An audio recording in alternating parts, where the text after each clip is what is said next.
आप्पासाहेब देशमुख यांनी परवा पत्रकार परिषद घेऊन आरोप केले की तुमच्या गटाचे 2 नगरसेवक हे राजकीय द्वेष करत आहेत, राजकीय द्वेषापोटी आमच्या नगरपंचायतीबद्दल चुकीचे वक्तव्य करत आहेत, द्वेष पसरत आहे. त्याबद्दल काय सांगणार? त्या दिवशी त्यांनी 22 तारखेला त्यांनी बाईट दिली आणि अध्यक्षांनी पत्र दाखवलं.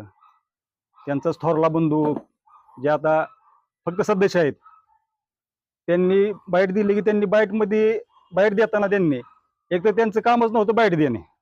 कारण जो प्रश्न आम्ही विचारलाय, जो आम्ही अर्ज केलेत, जो आम्ही तक्रारी केल्यात ते आम्ही शासनाला केलेत, वैयक्तिक कुणाच्या ह्याच्यावर केलेले नाहीत. त्यांनी उत्तर का द्यायचं? त्यांचं उत्तरी कोणी द्यायला पाहिजे? सीओनी किंवा त्या शासकीय अधिकाऱ्यांनी उत्तर द्यायला पाहिजे होतं. पण उत्तर ती दोघं बाबा देत होती. मग आम्ही असं म्हणायचं का नागरिकांनी ती चोर आहेत म्हणून? का मग ह्यांनी सगळी चोरले असं म्हणा आमचं म्हणजे मी सगळ्या नागरिकाचं म्हणणं येते तसं. मग ह्यांनीच कामं चोरले असतील म्हणून ती उत्तर देतात. एक तर त्यांनी उत्तर द्यायलाच नव्हतं पाहिजे ना ते, कारण त्यांचं कुठंही त्यांच्या नावाचा उल्लेख कुठल्याही अर्जात नाही. आणि आता जी कामं चालू आहे, संध्याकाळची रात्रीची कामं चालू आहेत आता, मग तुम्ही ज्यावेळेस अर्ज केला तेव्हा तुम्ही कामं चालू केली का? मग ती पत्रकार परिषद आप्पासाहेब देशमुख बोलले की यांनी पुरावे द्यायचे, जे काय 2 नगरसेवक किंवा या भागातले जे नेते आहेत नगरपंचायत किंवा आमच्या प्रतिनिधीवरती आरोप करतात, पुराव्यासह त्यांनी बोलायचं. ते काय पुरावे वगैरे तुम्ही देणार आहेत? हो, देणार आहे पुरावे. सांगतील ताई त्याच्याबद्दल.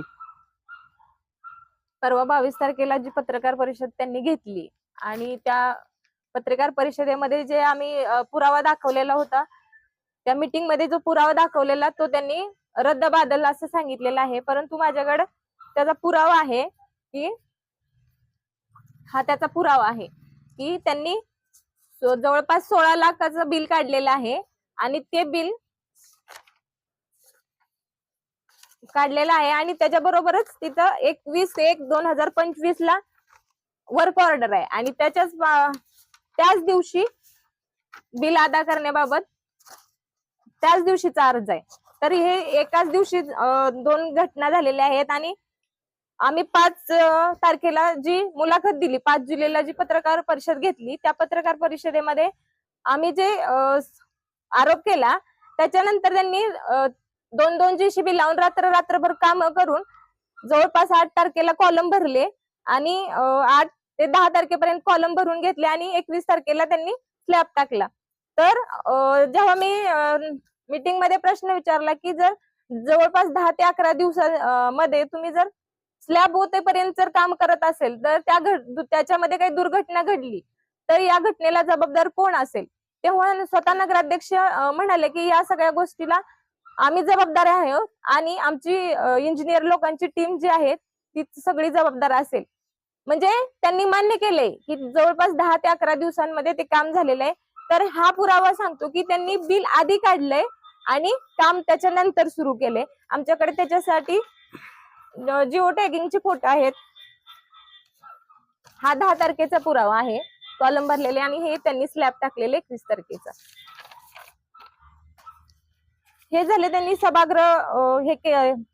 सभागृहाबद्दलचं त्यांचं जे मत आहे आणि त्याच्याबरोबरच त्यांनी सभागृहामध्ये ते आम्ही जो पुरावा दाखवला होता त्याच्यावर ते सांगितलं की टिप्पणी लिहिली आणि कॅन्सल झालंय आणि तो पुरावा आमच्याकडून सभागृहातून चोरला गेलेला आहे.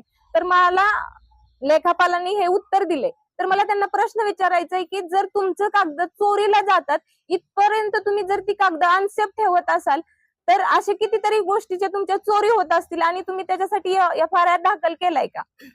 FIR दाखल केलेला असेल तर मग त्यांनी त्याचा उत्तर द्यावं. त्याच्याबरोबरच त्यांनी सभागृह आमचं जेव्हा मीटिंग झाली परवा त्या सभागृहाचं कामकाज सुरू होण्यापूर्वी आमचे मोबाईल सायलेंट करून आमचे मोबाईल काढून घेतले आणि आम्हाला सांगितलं की ते गोपनीयता ठेवण्यासाठी हे आम्ही मोबाईल काढून घेतलेले आहेत. तर मला असं त्यांना विचारायचं की असं काय गोष्ट होती की जी तुमची गोपनीयता बाहेर पडत होती? असं कुठलं तथ्य त्याच्यामध्ये होतं किंवा सत्य होतं की ती सभागृहाच्या बाहेर तुम्हाला जाऊ द्यायचं नव्हतं? त्याच्यानंतर त्यांनी माजी नगराध्यक्षांनी पाणी पुरवठा योजनेवर प्रश्न उठवला की ती स्थगिती आलेलीच नाहीये. तर माझ्याकडे तो पण एक पुरावा आहे. त्याच्यामध्ये तुम्ही पाहिलं तर इथं असं लिहिलेलं आहे, उपरोक्त बाबी विचारात घेता समितीने सदर प्रकल्पाची निविदा राबवावी अशी शिफारस केलेली आहे. हे तुम्ही हायलाइट केलेले बघू शकता. तर खोट्या आणि जनतेला संभ्रमात टाकणारे प्रश्न माजी नगराध्यक्ष उठवत आहेत, हे त्यांच्याच त्या दिवशीच्या संभाषणातून दिसून येते. त्याचबरोबर आपल्या माळशिरस मध्ये जागृत देवस्थान म्हणून ग्रामदैवत आहे मारुतीचं मंदिर. ते जवळपास माझी जन्मभूमी म्हणून 2 ते 2.5 करोड खर्च करून ते फरांदे साहेबांनी बांधलं. तिथूनच तुम्ही जवळपास सरळ जर बघितलं तर 100 मीटर अंतरावर सुद्धा नाहीये, एवढ्या कमी अंतरावर आपलं महादेवाचं मंदिर आहे. त्याला तत्कालीन आमदार रामभाऊ सातपुते यांनी 90 लाखाचा निधी दिलेला होता. परंतु ते 90 लाखाचं कामकाज झालंय का तुम्ही ते स्वतः जाऊन बघू शकता. तिथं गेल्यानंतर अशी परिस्थिती आहे की ते जे गाभाऱ्याचा मूळ गाभाऱ्याचा आहे त्याचा जो बाहेरचा भाग आहे तो ढासळत आहे. आजही त्यातून माती निघत आहे. मग तुम्ही अशी बांधकाम 90 लाखाची करणार का? निदान त्याच्या निम्म्या तरी पैशाचं किंवा त्यांच्या निम्म्या रुपयांचं जरी बांधकाम बांधलं असतं तर खूप चांगल्या पद्धतीने झालं असतं. त्याचबरोबर ते बाहेरचे जे मंदिरातली छोटे छोटे मूर्त्या होत्या त्या सुद्धा अस्ताव्यस्त पडलेल्या होत्या. मी स्वतः काही लोक बोलवून ते उभा करून घेतलेले आहेत. त्याच्यासाठी त्यांना कट्टा बांधायला सांगितला. तो कट्टाही त्यांनी आजपर्यंत बांधलेला नाही. त्याच्याबरोबर ते सांगतात की आम्ही एक माहिती अधिकार टाकला होता. त्या माहिती अधिकारामध्ये त्यांचं असं मत आहे की ती माहिती जुनी म्हणजे वैयक्तिक माहिती असल्यामुळं ती आम्ही देऊ शकत नाही. तर त्या माहिती अधिकारामध्ये आम्ही त्यांचं जी खुर्ची त्यांना दिलेली आहे त्यांच्याकडे जो पदभार एका विशिष्ट कर्मचाऱ्याचा आहे तो विशिष्ट कर्मचाऱ्याचा पदभार कशा पद्धतीने दिलेला आहे याबद्दल आमचा प्रश्न होता. तर त्यांनी सांगितलं की ती वैयक्तिक माहिती देता येणार नाही. ही आम्हाला जवळपास 6 महिन्यानंतर हे आम्हाला दिलेलं आहे त्यांनी.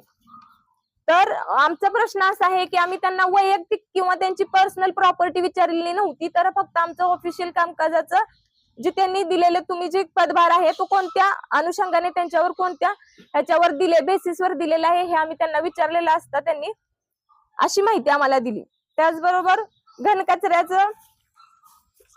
घनकचरा ह्याचं टेंडर आहे 1,41,00,000 हे त्याचं टेंडर आहे एका वर्षाचं. जवळपास 12 लाख पर मंथ म्हणजे एका महिन्याला 12 लाख मिळत आहेत. तर त्यांनी माजी नगराध्यक्षांनी त्याच्याबद्दल सांगितलं की कुठेतरी एक छकडा गाडी चालू होती पूर्वी माळशिरस मध्ये. त्याच्या आज 15 गाड्या, 15 हेल्पर, 15 ड्रायव्हर, 4 ट्रॅक्टर वगैरे आहेत अशी बरीच काही त्या दिवशी माहिती सांगता. तर मला आज तुम्हाला सांगायचंय जर त्यांनी ते 15 गाड्या, 15 हेल्पर आणि 15 ड्रायव्हर आज त्यांचं जिओ टॅगिंग त्यांचं पूर्ण रजिस्टर दिलं तर या ठिकाणी मी माझ्या सदस्यत्वाचा राजीनामा नक्कीच देईन. कारण ह्या गाड्या अस्तित्वात नाहीयेत ते मला माहित आहे. गावातले जे काही 5-6 वार्ड आहेत त्या वार्ड मधला कचरा शहर भागात आहे आणि इतर वार्ड सगळे आसपास आहेत तिथं हे जात नाही, घंटागाडी ही तिथपर्यंत पोहोचत नाही.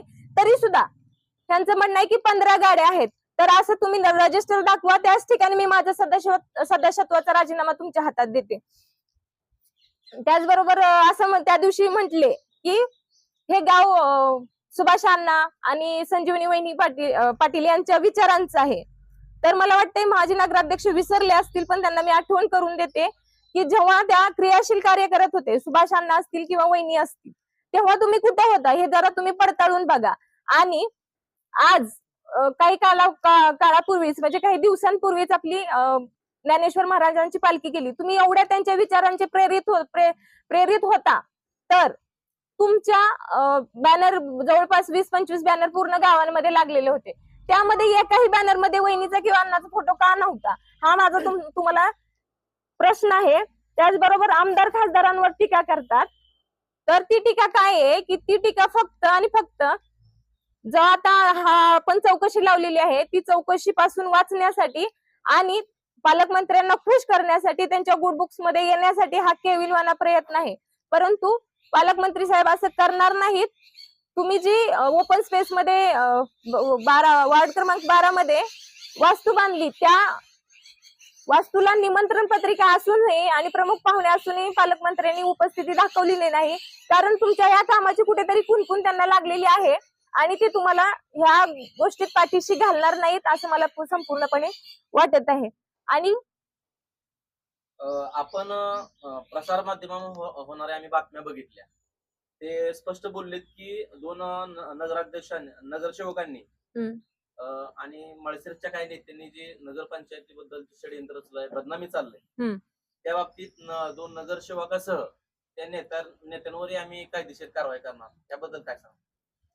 हे बघा, परवा 22 तारखेला जी त्यांची पत्रकार परिषद झाली त्याचपूर्वी आमची मीटिंग झाली, विशेष सभा बोलवण्यात आली होती आणि ती सभेमध्ये त्यांनी तो ठराव मंजूर केला. आणि आमच्यावर तुम्ही विचार करा की ज्यावेळेस आमचे मोबाईल सायलेंट करून बाहेर काढण्यात आले तेव्हा म्हणजे किती तणावपूर्वक वातावरण होतं. त्या तणावपूर्वक वातावरणात आम्हाला थोडस हे हॅरेस करण्याचा प्रयत्न त्यांनी केलेला आहे. आणि आम्ही एक महिला नगरसेवक आणि एक मागासवर्गीय नगरसेवक यांचं पद घालवण्यासाठी 16 नगरसेवक एकत्र येऊन जर त्यांचं जर एकमताने जर ठराव मंजूर करत असतील तरी सुद्धा संपूर्ण जनता ही आमच्या सोबत आहे. आणि त्या जनतेच्या शब्दासाठी आणि त्या जनतेसाठी असे एक गुन्हे नाही, आम्ही 10 गुन्हे आमच्या अंगावर घेऊ आणि तरी सुद्धा ह्या भ्रष्टाचाराची पाळ्यामुळे उपसून काढण्याचं आम्ही नक्कीच काम करू. तुम्ही असं पण म्हटले की जी काही चौकशी त्या चौकशीला आम्ही सामोरं जाऊ, परंतु आतापर्यंत कुठल्याही प्रकारचा भ्रष्टाचार केला नाही. तुम्ही आता भ्रष्टाचारचा सांगताय. आज मला सांगा, 5 तारखेला आम्ही सोलापूरला गेलो. सोलापूरमध्ये तक्रार दाखल केल्यानंतर त्या 10 दिवसात म्हणजे त्या तक्रार दाखल केल्यानंतर जी माळशिरस शहरामध्ये जेवढ 8-9 कामं जी पेंडिंग होती कामं, ती एवढ्या तात्कालीन रात्रंदिवस कशी काय चालू झाली? ही चालू झाली नाही तर मग तुम्ही एवढं घाबरत होता किंवा तुम्ही भ्रष्टाचार केला नाही तेव्हा रातोरात कशाला तुम्ही कामाचा हे चालू करायची एवढी गरज नव्हती ना? कशासाठी केली? म्हणजे ह्याचा अर्थ असा की तुम्ही भ्रष्टाचार केला म्हणूनच तुम्ही हे केले ना कामं चालू. तसंच एक दुसरी बातमी व्हायरल झाली होती की सभा मंडप चोरीला गेले, परंतु त्यांच्याकडून सांगण्यात आले की सभा मंडप चोरीला गेलेलं नसून ते कामच अद्याप सुरू नाही. मग हे बिल कसं काढलंय? ह्यांनी ते बिल काढलेलं आहे आणि हे बिल पूर्वी आलेलं आहे आणि त्यांनी ह्या 10 ते 11 दिवसांमध्ये हे कामकाज सुरू केलंय आणि स्लॅब लेवलला येऊन पडलंय. तर त्यांनी त्या 10-11 दिवसांमध्ये जी काही बांधकाम केलेलं आहे त्याची नगराध्यक्ष आणि त्यांच्या इंजिनियर वगैरेंनी त्यांनी ती जबाबदारी घेतलेली आहे. तर भविष्यात काही त्याचा धोका झाला तर त्यामुळं हा पुरावा सांगतो की त्यांनी हे बिल काढलेलं आहे आणि ते बिल काढल्यानंतर आता काम सुरू केलेलं आहे. आणि त्यांना जी माहिती मिळालेली आहे आणि ते 10-12 जे कामं 17 वॉर्ड मध्ये चालू झालेली आहेत कुठे तुम्ही पाहायला गेला तर. आणि माझी खरंच तुम्हाला सगळ्या पत्रकार बांधवांना विनंती असेल की तुम्ही स्वतः जाऊन ती कामं कुठं कुठं आहेत, कशी आहेत त्याची चौकशी करा. तुम्हाला नक्कीच आम्ही सांगतो ह्या गोष्टीतलं तथ्य तुम्हाला नक्कीच जाणवेल की पावसाळ्यात कुठलीही कामं करण्यात येत नाहीत कारण ती निकृष्ट दर्जाची होत असतात. तरी सुद्धा ह्या पावसाळ्याच्या कालावधीत ह्यांची 10 ते 12 कामं चालू आहेत. ती कशी चालू आहेत?